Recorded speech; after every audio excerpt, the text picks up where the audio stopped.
Hello, and welcome to another episode of Brettcast Movie and TV Talk. I was a fan of Resident Evil before I ever played Resident Evil 7 because I am one of the few people that enjoy the 6 Resident Evil movies. I know, that's really crazy to say, but I think they're fun movies to watch. Then I start getting into the games, and then I realize that there's one Resident Evil movie that I had yet to see. So on this episode, I'm going to be talking about that movie since I've finally gotten around to seeing it, which means I'm going to be talking about Resident Evil. Welcome to Raccoon City. Please remember that there will be spoilers. Before I get into what I liked and disliked about the movie, I will try to summarize the plot.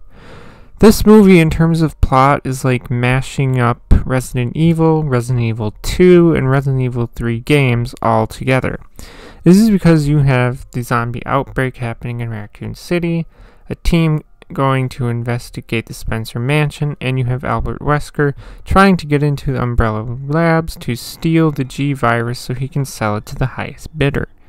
You have all that going on, as well as the main driving force of the plot, which is the destruction of Raccoon City via a nuke at 6 a.m., which is lifted from Resident Evil 2. You have pretty much all of the major Resident Evil characters. You have Albert Wesker, Jill Valentine, Chris Redfield, Claire Redfield, and Leon S. Kennedy. Pretty much everyone is out to expose what Umbrella has been doing beneath the city, all except Albert Wesker, of course, and that's pretty much how the games go.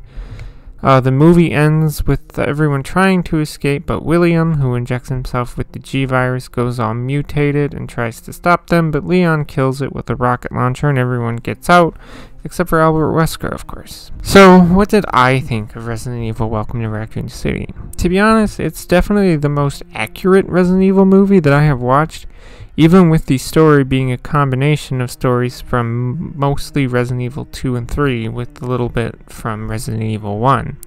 I really loved all the game-accurate stuff. I loved the semi-truck beginning of the movie because it's pretty much like the opening of Resident Evil 2, with the only exception being that in the movie, Claire is riding with the trucker, and that doesn't happen in the game. The whole RPD building looked amazing, perfectly spot on.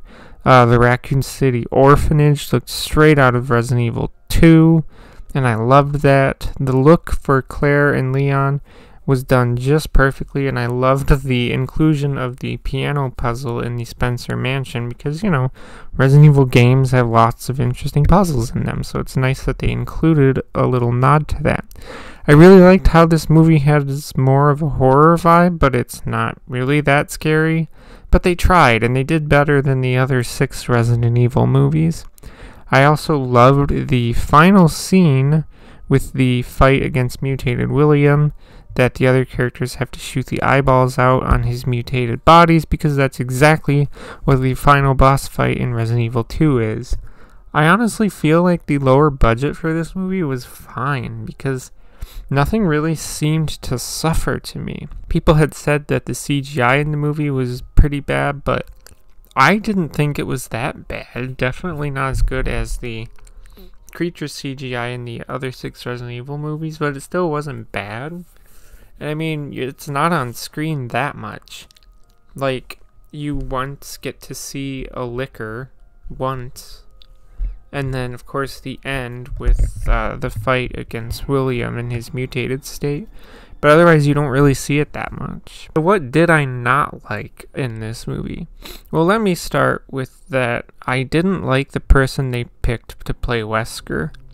I may not have played Resident Evil 1, but I know from the other 6 movies that, you know, Albert Wesker he's a sunglasses wearing, leather trench coat wearing badass with a bunch of powers from what I have seen of the first Resident Evil game, and that's how he's supposed to be, but that's not how he is in this movie.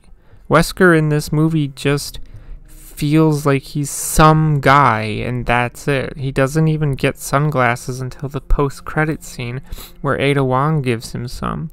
Another thing that I didn't like was how Leon is portrayed as just plain stupid.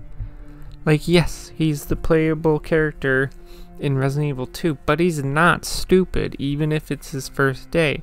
The games make him seem pretty damn capable, even if he's just a rookie. There are some other minor things I didn't care for, but they're so minor they're really not worth mentioning here. I think that if you're a Resident Evil fan, then this movie is worth watching. I have seen other reviews that say that this movie has too much fan service towards the game, and they show clips of the director saying that he wanted the movie to be as accurate to the games, not be the games on screen, because then you'd just be better off playing the games. To that I say I really disagree with that statement, as many video game fans want to see the game portrayed on screen as accurately as possible, because that's what I feel like one should do when adapting a video game into a movie. You know, it's like, on one hand, you have something like this movie, where you get a lot of nods to the first 3 Resident Evil games, and fan service, which I don't like that word, because to me, like, fan service is like anime, right, with a bunch of, like, nudity and stuff in it. That, to me, is fan service.